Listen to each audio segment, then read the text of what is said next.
In this video, we'll be screening ADP stock or Automatic Data Processing Inc. through our three metrics to see whether the stock is trading at overvalued, fair, or discounted prices. From there, we should determine if the stock is a buy or not at current prices. These metrics could also give us the best entry prices for the stock.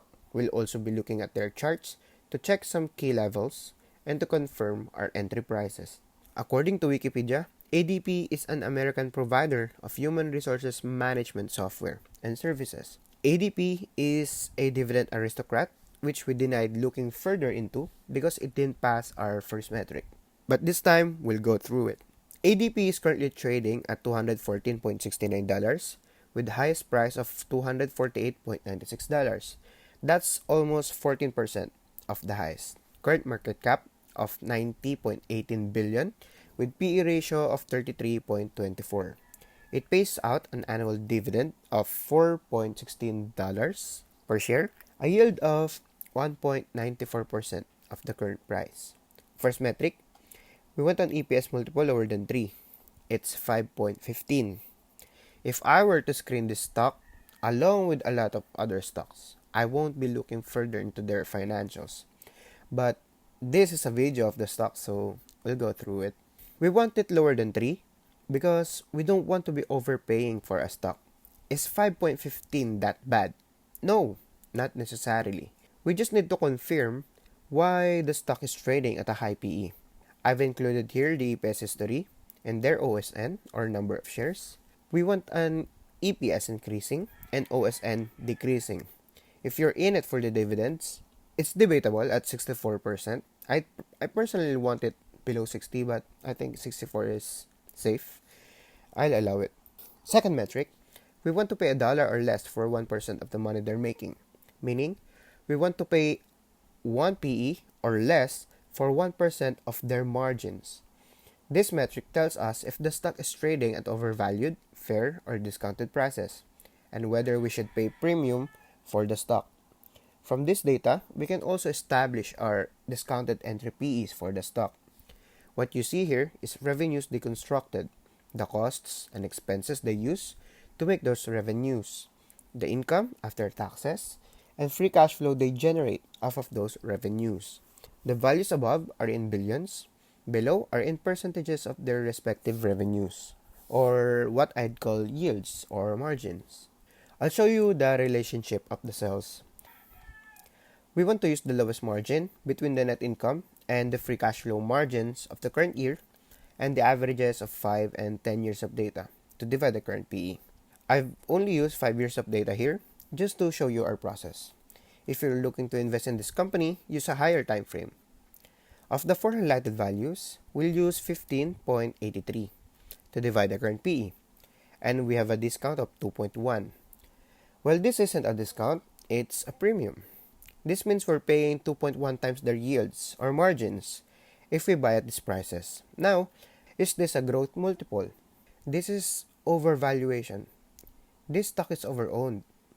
From these margins, I think 12, 14, 16 is the best entry PEs for the stock.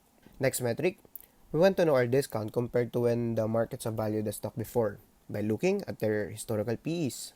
This metric should confirm our discounted entry PEs we've established in my second metric. I have here 2 historical data, one from Guru Focus, where this data is readily available, the other from Macro Trends, where I manually took the PE from a range of consolidation. This data tells us that the stock was trading at high PEs even years before. Of the 2 highlighted values, we'll use the lowest historical PE to divide the current PE, and we have a discount of 1.25. Still not a discount. This means the stock is trading at a higher PE now. In conclusion, the stock is easily overvalued as it trades 5.15 times their earnings, 2.1 times their yields, and 1.25 times their average historical PEs. I don't own the stock. I don't think we should pay premium for the stock. The stock could continue trading overvalued for years, and I won't even chase it.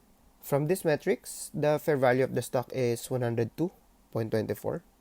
That's what you get when you multiply the EPS in my first metric of 6.46 by the lowest margin, my second metric, of 15.83. Here are my entry PEs 12, 14, 16, and stock prices. This is discounted already, and that's not even by much. But you know what? For the sake of mapping where ADP is trading at, I'll put my multiples here. 1.25 for 10% growth, 1.5 for 20%, 1.75 for 30%. Even with these multiples, it's beyond my range. I have here the highest price of 180. Even by that, the stock is still overvalued. Let's look at their charts. Look at this parabolic rise since the pandemic crash. That tells a lot. It screams overvalued to me. The key level to watch is $100. That's our entry price, and that's the pandemic low. I don't think we'll get to that again. Who are buying this stock even? Seriously, this is overpriced. This is a crazy chart. Almost no pullbacks. Is this stock hyped by dividend YouTubers? If you had bought it at any price below 175, I don't know, maybe you can hold on to it? I would not suggest adding more at these prices. If anything, I'd advise you to sell and secure your gains, but I guess keep it.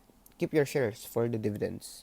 This three metric I use is designed to determine the best PE to buy a particular stock, as I believe PE is the price you pay for in a company. This is my process of screening stocks to buy at what PE by looking purely at the company's financials and none of their fundamentals. If you like to invest in these companies, I'd advise you to look at their fundamentals, their charts, and more of their financial data and metrics like long-term debt, some important financial ratio, etc. As always, do your own research.